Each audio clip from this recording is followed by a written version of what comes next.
Hey, bonsoir à tous, j'espère que vous allez bien. Alors voilà, je vous fais une vidéo un petit peu tardive parce que je viens de tomber sur un article que j'avais lu il y a un petit moment déjà, mais qui m'a réveillé à des choses qui aujourd'hui, voilà, résonnent, vibrent vraiment en moi. Euh, on parle beaucoup aujourd'hui de chamanisme. Voilà, je ne me prétends pas chamane, hein. Aujourd'hui, pour moi, il y a beaucoup d'étiquettes. Mais il faut savoir que quand je dis ça, en fait, ça vibre de ouf en moi. Enfin bref, en fait, cet article, il parlait qu'en fait un chaman se retrouve dans un hôpital psychiatrique et se retrouve en fait face à des guérisseurs en puissance. C'est-à-dire qu'aujourd'hui, nous sommes en France le pays le plus gros consommateur d'antidépresseurs. Moi-même, j'en ai pris. Quand j'en ai pris, j'avais juste des idées noires, j'avais envie de crever. Voilà. Il faut savoir que moi, à l'âge de 6 ans, ma mère elle m'a envoyé voir un psychologue parce que je voyais à travers mes meubles en fait des êtres. Je voyais, voilà, je faisais beaucoup de somnambulisme et je me rappelle d'une fois où je me suis retrouvée dans une chambre accroupie et en fait voilà, je voyais les âmes, elles venaient me parler, toutes ces âmes errantes, mais j'étais pas prête, je savais pas. Je savais plus, je me souvenais plus en fait, donc j'avais tellement peur, voilà, j'étais voir un psychologue, et il s'avère qu'à 16 ans aussi, hein, comme dans la chanson de Nekfeu, à 6 ans j'ai dû voir un psy, à 16 ans j'ai dû voir un psy, bah ouais, en fait, à 16 ans aussi j'ai dû aller voir un psy, parce en fait c'est quand l'univers veut rentrer en contact avec toi, et on n'est pas préparé à ça en fait, on n'est pas préparé à ça, entendre toutes ces voix, à voir, voilà, moi j'avais des flashs, des illuminations, des choses comme ça qui arrivaient et on n'est pas prêt à tout ça et donc et moi je croyais que j'étais folle en fait, je croyais que j'étais folle et donc voilà, à l'âge de 30 ans j'ai voulu me faire interner en fait, j'ai été voir mon médecin, je lui ai dit voilà, je veux me faire interner, je suis folle en fait, je suis folle, j'entends des voix, je vois des choses, je ressens. Et en fait j'ai lu dans cet article qui disait que ça parlait aux hypersensibles, aux hyprasensibles, parce qu'en fait, on est ouvert à communiquer avec l'au-delà. Oui, voilà, nous sommes reliés à l'au-delà, nous sommes des âmes incarnées. Et, euh, et en fait, je recevais toute cette connexion, mais à un moment donné, tu deviens folle parce que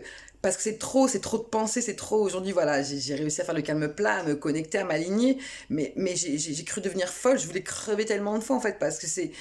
c'est trop et en fait non tu n'es pas fou, non tu n'es pas schizophrène, non, et en fait on traite de fou aujourd'hui des putains de guérisseurs en puissance en fait qui sont en train de s'éveiller et en fait comme ils disent dans cet article, de couper le contact avec les morts, en fait, c'est la pire des choses à faire. Et voilà, moi j'ai fait une séance d'hypnose régressive où je suis remontée dans mes vies antérieures. Et en fait, j'ai repris contact avec mon grand-père que j'ai à peine connu, et en fait, voilà, avec qui j'ai dû effectuer une guérison parce qu'on est là pour se guérir transgénérationnellement. Et en fait, il faut savoir que moi, à des moments, j'étais pris par des entités, c'est-à-dire qu'on me disait saute de la fenêtre, crève, tue-toi, tu mérites pas de vivre. Et en fait, c'était toutes ces entités de ma famille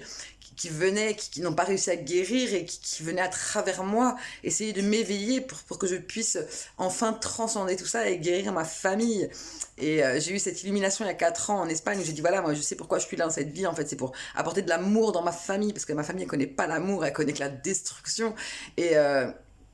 et voilà, c'est un rôle fort, c'est un rôle puissant, mais comme on dit, Dieu envoie ses plus durs combats, ses plus forts soldats, et si on est là, c'est qu'il y a une raison, et on est tous là pour ça, pour transcender tout ça, et ouais, c'est dur, ouais, des fois tu pètes un plomb, tu crois que t'es fou, mais en fait non, t'es en putain d'éveil spirituel, et je sais que voilà, que bon, bah j'ai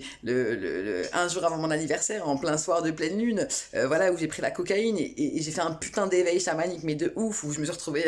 à moitié toute nue en forêt, à hurler, à faire des à hurler, à me jeter à terre.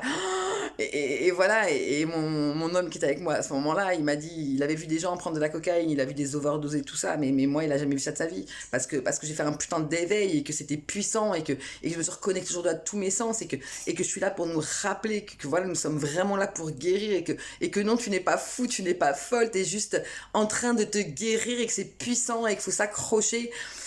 et que 2020 c'est du lourd et voilà, j'avais ce message à faire passer et que moi je suis passée par là, j'ai voulu me faire interner et voilà, et finalement je ne l'ai pas fait parce que j'ai repris mon pouvoir et que on a la force en nous. Moi je peux t'accompagner si tu as besoin, voilà, n'hésite pas à me contacter. Allez, bonne soirée à tous, c'est bientôt la nouvelle lune, on a une pleine lune